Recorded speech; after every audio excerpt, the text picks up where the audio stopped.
नमस्कार साथियों, आपको गूगल स्टूडेंटों पर स्वागत है। आज मैं बात करने वाला हूं जो एसओ का पैटर्न है, जो यूपी ट्रिपल एससी मुख्य परीक्षा में कंप्यूटर वाला पोर्शन है। जो पैटर्न है वो पैटर्न जो है, चाहे एसओ का एग्ज़ाम हो, चाहे लेखपाल का एग्ज़ाम हो, चाहे लोअर पीसीएस का एग्ज़ाम हो, चाहे एजीटीए का एग्ज़ाम हो, चाहे असिस्टेंट अकाउंटेंट का एग्ज़ाम हो, लगभग सबसे मिलता जुलता पैटर्न है। आज इसी पैटर्न को मैं जो है उसमें यूनिट वाइज जो दिया गया है उसमें लगभग जो है टोटल 12 यूनिट दिया गया है। कितना? 12 यूनिट दिया गया है। और इस 12 यूनिट को जो है हम जो है एक एक लेक्चर में जो है आपको एक एक यूनिट जो है शॉर्टकट में बताते हुए आगे बढ़ेंगे, जिससे आपको जो है कंप्यूटर के बारे में एक अच्छी पकड़ होगी, एक अच्छी समझ होगी। सबसे पहले हम बात करते हैं कंप्यूटर का परिचय, इतिहास और उपयोग क्या है। बात करेंगे क्या हम कंप्यूटर का परिचय क्या है। ये जो कंप्यूटर दिया है इसका परिचय क्या है, परिचय, उपयोग और इतिहास के बारे में हम बात करेंगे आज। ठीक है, चलिए स्टार्ट करते हैं। सबसे पहले हम परिचय क्या है इसका, परिचय की बात करते हैं। देखो, कह रहा है कि कंप्यूटर शब्द की उत्पत्ति, अगर एग्जाम में आपसे पूछा है कंप्यूटर शब्द की उत्पत्ति कैसे हुई है, क्या पूछा है, कंप्यूटर शब्द की उत्पत्ति कैसे हुई है, तो आपको क्या बनाना है। यहाँ देखो दिया ना, लैटिन भाषा से हुआ। ये पूछ सकता है कि उत्पत्ति किस भाषा में हुआ, लैटिन भाषा में हुआ है। किससे हुआ है? कंप्यूटरे से हुआ है। किससे हुआ है? कंप्यूटरे से इसकी उत्पत्ति हुई है। इस शब्द की उत्पत्ति जो कंप्यूटर है, ये जो कंप्यूटर है इसकी उत्पत्ति किससे हुई है? कंप्यूटरे से हुई है। जिसका अर्थ क्या होता है? अर्थ होता है गणना करना। क्या करना? कैलकुलेशन करना। यह एक क्या है विशेषता, इसकी क्या है? इसका विशेषता एक इलेक्ट्रॉनिक उपकरण है। कैसा इलेक्ट्रॉनिक है? जो क्या करता है, इसका काम क्या है? कंप्यूटर का काम होता है ये जो कच्चा डाटा है, ये जो कच्चा डाटा देख रहे हैं, ये इनपुट के रूप में लेता है और प्रोसेस करता है और अर्थपूर्ण परिणाम देता है। और इसमें एक बात और नहीं बताया गया, क्या करता है? और स्टोर करता है। क्या करता है? स्टोर भी करता है ये। ठीक, यानी मेमोरी भी इसके पास होती है। क्या होती है?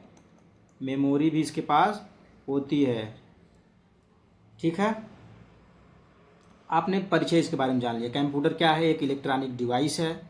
ये रॉ मटेरियल को लेता है, ये देखो दिया ना, डाटा को इनपुट के रूप में लेता है, फिर प्रोसेस करता है और इन्फॉर्मेशन देता है। इन्फॉर्मेशन की बात करें, डाटा जैसे मान लेते हैं ये क्या है हमारे पास, एक ये मॉनिटर है। ठीक है, ये मॉनिटर हो गया हमारे पास। ठीक, और ये इसी बगल में क्या है, ये सीपीयू है। क्या है? ये सीपीयू है और ये कीबोर्ड है। ठीक, अब हम क्या करेंगे, कीबोर्ड के माध्यम से डेटा को जो है सीपीयू को देते हैं। ठीक, डेटा को देते हैं या कुछ चीज़ें की मांग करते हैं तो सीपीयू क्या करता है, हमारे डेटा को एक्सेप्ट करता है। डेटा को एक्सेप्ट करके क्या करता है, इसका काम होता है प्रोसेस करना। प्रोसेस करेगा, प्रोसेस करके हमको क्या देगा, इन्फॉर्मेशन देगा, यानी आउटपुट देगा। आउटपुट हमें कहाँ देता है, या तो मुझे जो है इस डिस्प्ले पे देगा जो डेस्कटॉप होता है, या तो मुझे अन्य माध्यम से देगा। जैसे हमारे पास मान लीजिए क्या है, ये स्पीकर है। क्या है? स्पीकर। स्पीकर पे मुझे देता है। ठीक, यह है कंप्यूटर का परिचय। और यदि हम ये जो आउटपुट मुझे मिल रहा है, आउटपुट को हम चाहे तो प्रेजेंट टाइम उसका यूज कर सकते हैं। इसका क्या कर सकते हैं?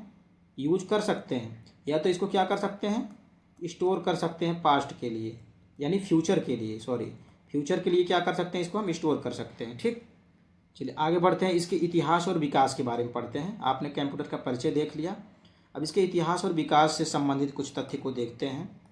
ठीक है, चलिए देखते हैं इसके इतिहास और विकास से संबंधित कुछ तथ्य क्या हैं।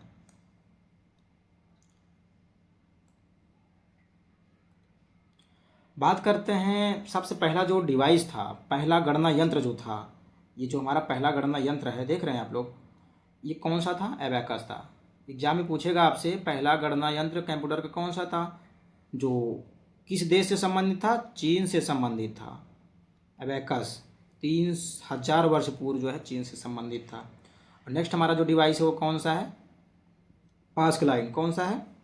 पास्कलाइन। कब हुआ था? 1642 में ब्लेज पास्कल के नाम से इसको द्वारा निर्मित किया गया था। इसका जो पास्कलाइन है ब्लेज पास्कल, इसको याद करने में आपको आसानी होगी। पास से पास्कल होगा, पास से पास्कलाइन। ठीक, ये जो पहली यांत्रिक जोड़ने वाली मशीन थी, क्या थी? यांत्रिक मशीन थी। और क्या करती थी इसका काम? जोड़ने वाली मशीन थी। क्या थी? जोड़ने वाली मशीन थी। ठीक, इसको क्या बोल सकते हैं, मैकेनिकल एडिंग मशीन। ठीक है, चलिए अब देखते हैं एनालिटिकल इंजन। क्या देखते हैं, एनालिटिकल इंजन। एनालिटिकल इंजन कब आया था, 1837 में आया था। किसके द्वारा, चार्ल्स बेबेज के द्वारा, जिसे कंप्यूटर का जनक भी कहा जाता है। ठीक, आधुनिक कंप्यूटर का आधार इन्होंने ही प्रदान किया था। चलिए नेक्स्ट देखते हैं। नेक्स्ट हमारा कौन सा, लेडी एडा लवेज। क्या, लेडी एडा लवेज, एक इन्होंने एनालिटिकल इंजन के लिए पहला प्रोग्राम लिखा था। एनालिटिकल इंजन के लिए पूछ सकता है ना, सबसे पहला प्रोग्राम लिखने वाली महिला या फिर पुरुष जो भी होगा, तो सबसे पहला कौन होगा, ये लेडी एडा लवेज। ठीक, दुनिया की पहली प्रोग्रामर, ठीक माना जाता है इनको। चलिए नेक्स्ट बात करते हैं, और इसमें क्या कॉन्सेप्ट दिया गया है। बात करते हैं एनिएक। क्या बात करते हैं, एनिएक 1946 में। कभी कभी एग्जाम में आपसे पूछ लेगा एनिएक का फुल फॉर्म। क्या पूछेगा, एनिएक का फुल क्या होगा, electronic numerical integrator and computer, या दुनिया का जो पूर्ण इलेक्ट्रॉनिक डिजिटल कंप्यूटर था। इसका जो बनाने वाला कौन था, दो लोग मिलके बनाए थे। कौन कौन थे दोनों लोग, एक थे जेपी एकर्ड थे और एक जॉन मचौली थे। ये दोनों ने मिलकर के क्या बनाया था, एनिएक बनाया था। क्या बनाया था, एनिएक का निर्माण किया था। ठीक है, चलिए नेक्स्ट आगे बढ़ते हैं। इसमें क्या है, अब कह रहा है कंप्यूटर की पीढ़ियों के बारे में बात कर रहा है।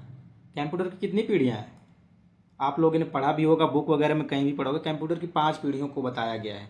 अब पांचों पीढ़ियों के मुख्य घटक क्या हैं, उदाहरण क्या हैं। ठीक, जो एग्जाम के पॉइंट ऑफ व्यू से अच्छे हैं आपके, उसको मैं बताऊंगा। मैं आपको जो है डिस्क्रिप्टिव नहीं बता रहा, बस आपको शॉर्टकट में यूनिट के अकॉर्डिंग परिचय देते हुए आगे बढ़ूंगा, जिससे कि आपको एग्जाम में एक बेहतर जो है समझ रहे कि क्वेश्चन आपसे जैसे बन जाए, इस तरह से आपको मैं बता रहा हूँ। इसी तरह आपको जो है टोटल 12 यूनिट में कंप्यूटर का जो सेक्शन है उसको कंप्लीट करके दिया जाएगा, इसी तरह से बताया जाएगा। चलिए बात करते हैं जो पहली पीढ़ी है इसकी। ये पहली पीढ़ी आप देख रहे हैं 1940 से 1956 में। कभी कभी पूछता है जो फर्स्ट जनरेशन था कंप्यूटर का, उसमें किस घटक का उपयोग किया गया था, उसमें बताएंगे आप वैक्यूम ट्यूब का घटक किया था। तो इसका उदाहरण बताओ, कौन से कंप्यूटर ऐसे थे जिसमें वैक्यूम ट्यूब लगा था। तो वैक्यूम ट्यूब लगने वाला कौन सा था, इसमें था एक यूनिवैक था, एक एनीवैक था। ये दोनों जो थे वैक्यूम ट्यूब का प्रयोग हुआ था। पहला जनरेशन का कंप्यूटर है ये। वहीं दूसरी जनरेशन की बात करें तो 1956 से 1963, इसमें ट्रांजिस्टर का प्रयोग हुआ था। ठीक, जो अगर कंप्यूटर की बात करें तो ये IBM 1401 और CDC 1604 इसकी जो है प्रमुख कंप्यूटर के उदाहरण हैं। बात करते हैं तीसरा जो है जनरेशन जो था, उसमें जो है इंटीग्रेटेड सर्किट यानी IC चिप जो सिलिकॉन की बनी होती है। कभी कभी पूछा जाता है इंटीग्रेटेड सर्किट का निर्माण किस तत्व से होता है, तो आप बताएंगे सिलिकॉन से होता है। ठीक है, तो इस प्रकार के कंप्यूटर की बात करें जिसमें इंटीग्रेटेड सर्किट लगा होता है, तो वो है IBM 360 और PC 75। ठीक है, आगे बढ़ते हैं। चौथी जनरेशन की कंप्यूटर में माइक्रो प्रोसेसर का प्रयोग हुआ। किसका प्रयोग हुआ था, माइक्रो प्रोसेसर का प्रयोग हुआ था। इसमें और क्या प्रयोग हुआ था, VLSI। इसका फुल फॉर्म पूछेगा तो आप क्या लिखेंगे, वेरी लार्ज स्केल इंटीग्रेशन। इसके अगर कंप्यूटर की बात करें तो इसके कंप्यूटर कौन कौन से हैं, Apple II और Altair 88,000 यानी 8,800। ठीक, चलिए नेक्स्ट देखते हैं।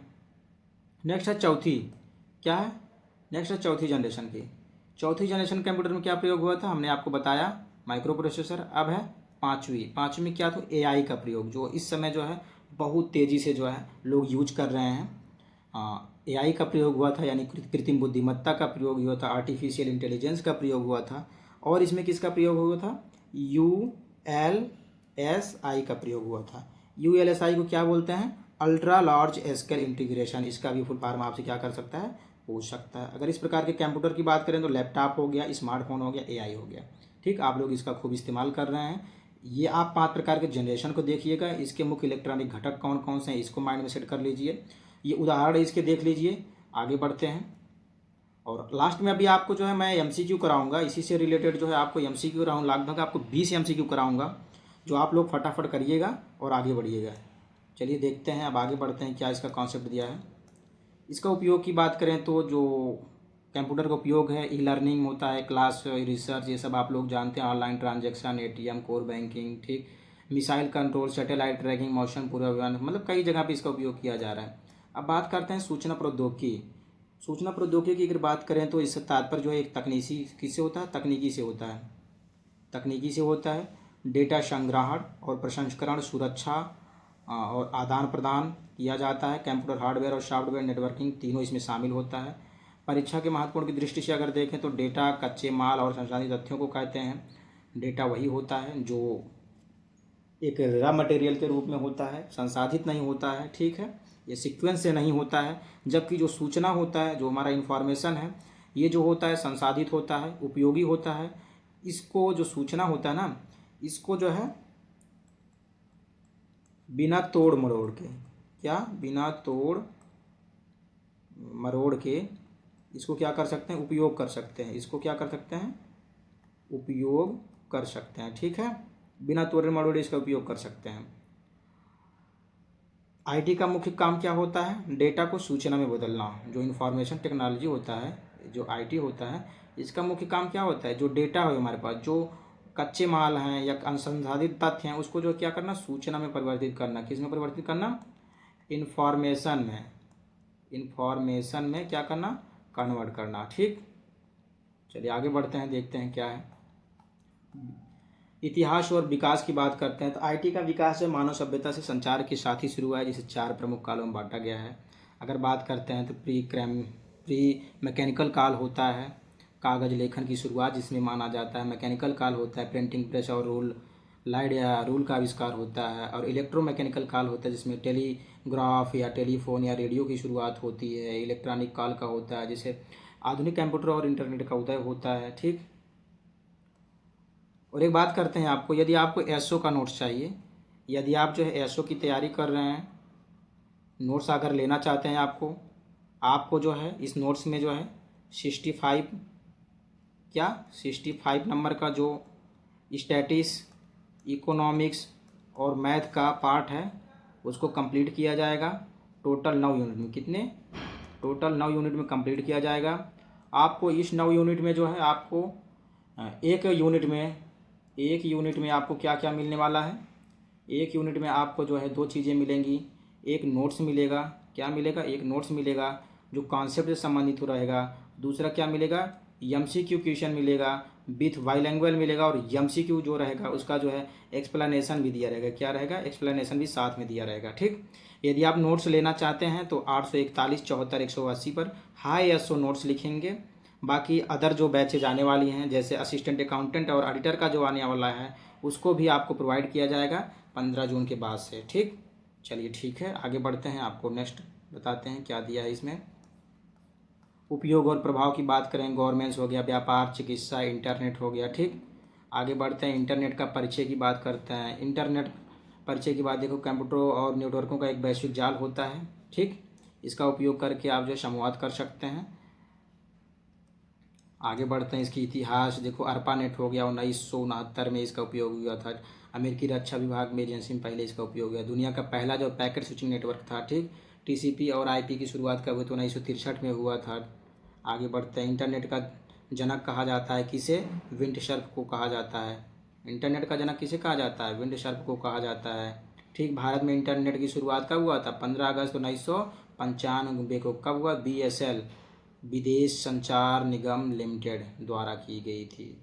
आगे बढ़ते हैं, अब करता है वर्ल्ड वाइड वेब। आपने सुना होगा ना, www वर्ल्ड वाइड वेब। इसकी शुरुआत कौन किया था, ट्रिम बर्नर्स-ली ने किया था, ठीक, ट्रिम बर्नर्स-ली ने किया था। डायरेक्ट एग्जाम में पूछा जाता है, कब हुआ था, 1989 में हुआ था, ठीक। स्विट्जरलैंड की क्रेल लैब में काम करते हुए www का आविष्कार किया गया था, ठीक। दुनिया का पहला वेब ब्राउज़र और वेब सर्वर बनाया गया था, ठीक। आगे बात करते हैं, आपसे फुल फॉर्म में और क्या पूछा जाता है इससे संबंधित, यहाँ देख सकते हैं आप, HTTP, HTML, URL, hyper text transfer protocol. इसका नाम आपने आप सुना होगा। इसका उपयोग क्या होता है, वेब पेज को ट्रांसफ़र करने के नियम इसमें होते हैं। क्या होते हैं, वेब पेज को ट्रांसफ़र करने के नियम। HTML hyper text markup language, इसका फुल फॉर्म आप लोग क्या करेंगे, याद रखना है। क्या रखना है, याद रखना है। इसको क्या करना है, याद रखना है। ठीक, पूछ सकता है किसी भी पेज का अनोखा इंटरनेट, ठीक, एड्रेस होता है, यूआरएल होता है, यूनिफॉर्म रिसोर्स लोकेटर होता है। आगे बढ़ते हैं। अब आगे आपको सीधा जो है क्वेश्चन की तरफ ले चलते हैं। ये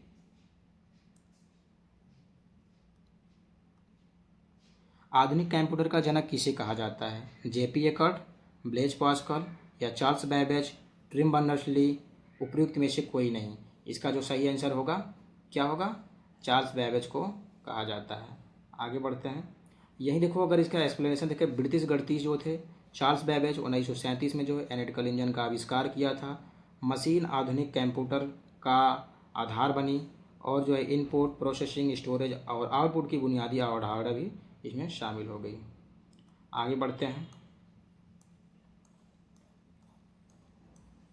दूसरा क्वेश्चन है आपके सामने, इसमें क्या दिया है, दुनिया का पहला पूर्ण इलेक्ट्रॉनिक डिजिटल कंप्यूटर कौन सा था। पूर्ण इलेक्ट्रॉनिक डिजिटल कंप्यूटर की बात कर रहा है, यहाँ देख रहे हो, पूर्ण इलेक्ट्रॉनिक डिजिटल कंप्यूटर की बात कर रहा है। कौन सा था, एबेकस था या एनिएक था, IBM 360, Blaise Pascal, Pascaline device की बात कर रहा है, उपयुक्त में से कोई नहीं। इसमें से कौन सा सही होगा, एनिएक। ये जो एनिएक है ये कौन सा था, एनिएक जो का निर्माण जो 1946 में है रेपर एकर्ट और जॉन मचौली द्वारा किया गया था। इतिहास का पहला बड़े पैमाने पर उद्देश्य वाला इलेक्ट्रॉनिक डिजिटल कंप्यूटर था। ठीक है, चलिए नेक्स्ट देखते हैं।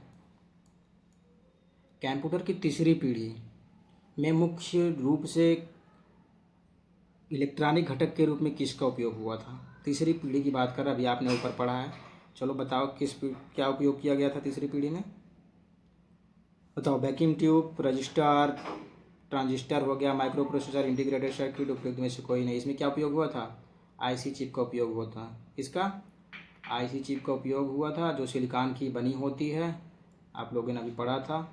आगे बढ़ते हैं नेक्स्ट क्वेश्चन की तरफ। आपको इसमें टोटल 20 क्वेश्चन यानी 20 क्वेश्चन कराए जाएंगे। आईटी के संदर्भ में कच्चे और संसाधित तथ्यों को क्या कहा जाता है, तो इसमें क्या कहा जाता है, डाटा कहा जाता है। ठीक, क्या कहा जाता है, डाटा कहा जाता है। आगे बढ़ते हैं। आप इसका एक्सप्लेनेशन वीडियो को पॉज करके पढ़ सकते हैं। इंटरनेट की शुरुआत निम्नलिखित में से किस नेटवर्क से मानी जाती है, तो इसका आंसर क्या होगा, बी होगा, ARPANET। ठीक, चलिए नेक्स्ट देखते हैं क्या होगा।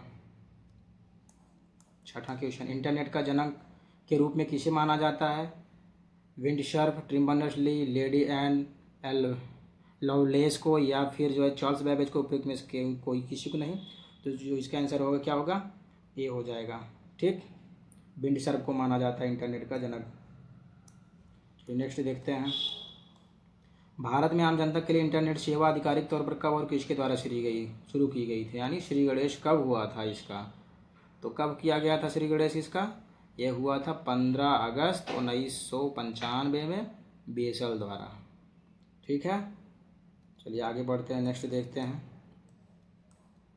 WW का आविष्कार 1989 में किसने किया था, गेट बेल्स ने किया था, टिम बर्नर्स-ली, स्टीव जॉब्स या एलन ट्यूरिंग ने, उपयुक्त में से कोई नहीं। तो इसका सही आंसर क्या होगा, टिम बर्नर्स-ली ने किया था। चलिए आगे बढ़ते हैं, नेक्स्ट क्वेश्चन देखते हैं। नेक्स्ट क्वेश्चन क्या है, किसी वेबसाइट, क्या कह रहा है, किसी वेबसाइट या वेब पेज के विशिष्ट इंटरनेट पते को क्या कहा जाता है, तो आप लोगों ने पढ़ा है URL। ठीक, आगे बढ़ते हैं। निम्नलिखित में से कौन सा वर्ल्ड वाइड वेब का मुख्य स्तंभ नहीं है, कौन सा स्तंभ नहीं है इसका, www का मुख्य स्तंभ नहीं है, HTML, HTTP, URL, CPU।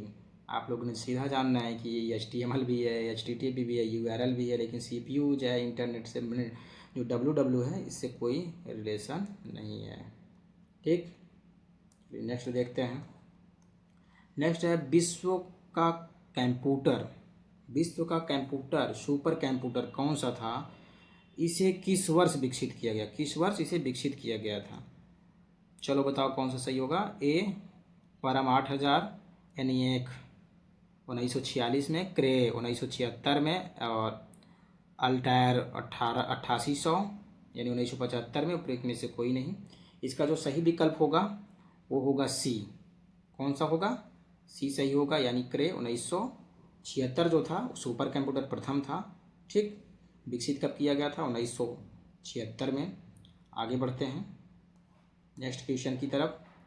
कह रहा है कि कंप्यूटर शब्दावली में बग का क्या अर्थ होता है और इसे ठीक करने की प्रक्रिया क्या कहलाती है। आप लोगों ने ये क्वेश्चन बहुत बार देखा होगा, UPSSC द्वारा पूछा गया है बग के बारे में ज़्यादातर। ठीक, बग क्या होता है? देखो, ये हार्डवेयर की खराबी या रिपेयरिंग होता है? नहीं, ये सॉफ्टवेयरिंग प्रोग्राम में त्रुटि को दर्शाता है। और इस बग को ठीक करने की प्रक्रिया जो होती है उसको क्या कहते हैं? डिबगिंग कहते हैं। ये इंपॉर्टेंट क्वेश्चन है। ठीक है, चलिए आगे बढ़ते हैं। आगे क्या दिया है? चौथी पीढ़ी क्या कह रहा है? चौथी पीढ़ी के कंप्यूटर VLSI तकनीकी का उपयोग किया गया। यहाँ VLSI का पूर्ण रूप क्या है? यहाँ क्या आपका पूर्ण रूप? अभी ऊपर आपने पढ़ के आया ना, वेरी लार्ज स्केल इंटीग्रेशन। ठीक, यही क्या हो जाएगा? सही हो जाएगा। चलिए आगे बढ़ते हैं। कह रहा है कि सूचना प्रौद्योगिकी IT के अंतर्गत आने वाले EDI का उपयोग व्यावसायिक दस्तावेजों के आदान प्रदान के लिए किया जाता है। EDI का पूर्ण नाम क्या है, यानी पूरा नाम क्या है इसका? इसका पूरा नाम क्या है? इसका पूरा नाम है कि इलेक्ट्रॉनिक डाटा इंटरचेंज। क्या है? Electronic data interchange. चलिए आगे बढ़ते हैं। 16 नंबर क्वेश्चन। इंटरनेट पर डेटा को छोटे छोटे टुकड़े में विभाजित करके भेजा जाता है। ठीक, और उसके बाद कह रहा है कि इन टुकड़ों को तकनीकी रूप से क्या कहा जाता है? जो छोटे छोटे टुकड़े इंटरनेट पर भेजे जाते हैं इसको तकनीकी रूप से क्या कहा जाता है? इसको पैकेट्स बोलते हैं। क्या बोलते हैं? इसको पैकेट्स बोलते हैं। ठीक है, चलिए आगे बढ़ते हैं। आगे है 16 नंबर क्वेश्चन। आपको जो टोटल 20 क्वेश्चन इसमें कराया जाएगा। 16वां नंबर इसमें है, किसी भौगोलिक क्षेत्र के आधार पर नेटवर्क को वर्गीकृत किया जाता है। तो इनमें सबसे छोटे क्षेत्र जैसे एक कमरा, बिल्डिंग के नेटवर्क को क्या कहते हैं? इसको कहेंगे लोकल एरिया नेटवर्क। ठीक है, आगे बढ़ते हैं। 16 नंबर हो गया। 17 नंबर देखते हैं। इंटरनेट पर सुरक्षित रूप से डेटा ट्रांसफ़र करने और वित्तीय लेन देन के लिए जो है फाइनेंशियल जो ट्रांजैक्शन होता है को सुरक्षित बनाने के लिए किस प्रोटोकॉल का उपयोग किया जाता है? 17 नंबर का सही विकल्प क्या होगा? HTTPS का उपयोग किया जाता है। इसका फुल फॉर्म क्या होगा? Hyper text transfer protocol secure की बात करता है। सुरक्षित संस्करण होता है, यूजर को डेटा को सुरक्षित और एन्क्रिप्टेड कर रखता है। चलिए नेक्स्ट देखते हैं।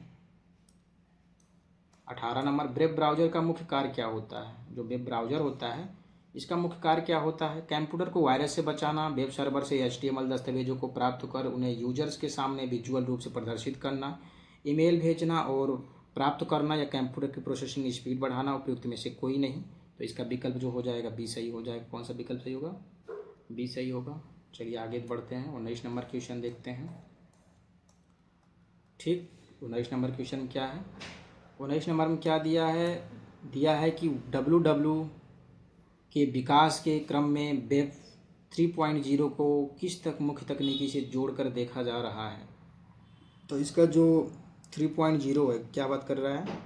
ये जो वेब है, वेब 3.0, इसको किस तकनीकी से जोड़ के देखा जा रहा है? अगर तकनीकी की बात करें तो आपने इसका नाम सुना होगा। एक है ब्लॉकचेन। क्या है?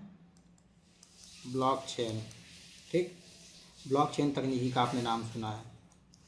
ठीक है, इसका नाम आपने सुना होगा, ब्लॉकचेन तकनीकी। ठीक, इसको विकल्प जो सही होगा सी सही हो जाएगा। ये सही हो जाएगा। चलिए 20 नंबर क्वेश्चन देखते हैं। लास्ट और 20 नंबर, इंटरनेट पर प्रत्येक कंप्यूटर डिवाइस का एक विशिष्ट पहचान संख्या पता होता है। इसे क्या कहा जाता है? इसको क्या कहा जाता है? IP address. इसको हम IP एड्रेस बोलते हैं। क्या बोलते हैं? IP एड्रेस बोलते हैं। IP एड्रेस को इंटरनेट प्रोटोकॉल एक्सेस बोलते हैं। इंटरनेट जुड़े हर उपकरण, मोबाइल हो गया, एक यूनिक न्यूमेरिक एड्रेस होता है जिससे उसकी नेटवर्क पर पहचान होती है। ठीक, ये आपकी टोटल क्या हो गया? यूनिट 1, जो यूनिट 1 है कंप्यूटर का, यानी कंप्यूटर में टोटल आपको 12 यूनिट दिए गए हैं। 12 यूनिट में से ये क्या है, पहला यूनिट है। इसमें आपको क्या बताया गया है, थोड़ा बहुत कॉन्सेप्ट बताया गया है, और MCQ भी बताया गया है। क्या, MCQ भी आपको बताया गया है। इसी तरह आपको जो है टोटल 12 यूनिट में वीडियो मिलेंगे। एक प्रकार से आप रिवीजन के लिए इसको देख सकते हो। क्या कर सकते हो, रिवीजन के लिए इसको देख सकते हो। ठीक, बाकी अगर विस्तार से पढ़ना है तो इसके लिए अभी कोई बुक अवेलेबल नहीं मेरे पास। ठीक, बाकी आप लोग नए हैं तो चैनल को सब्सक्राइब कर लीजिए। बहुत बहुत धन्यवाद। नेक्स्ट वीडियो आपको इसी चैनल पर मिलेगा।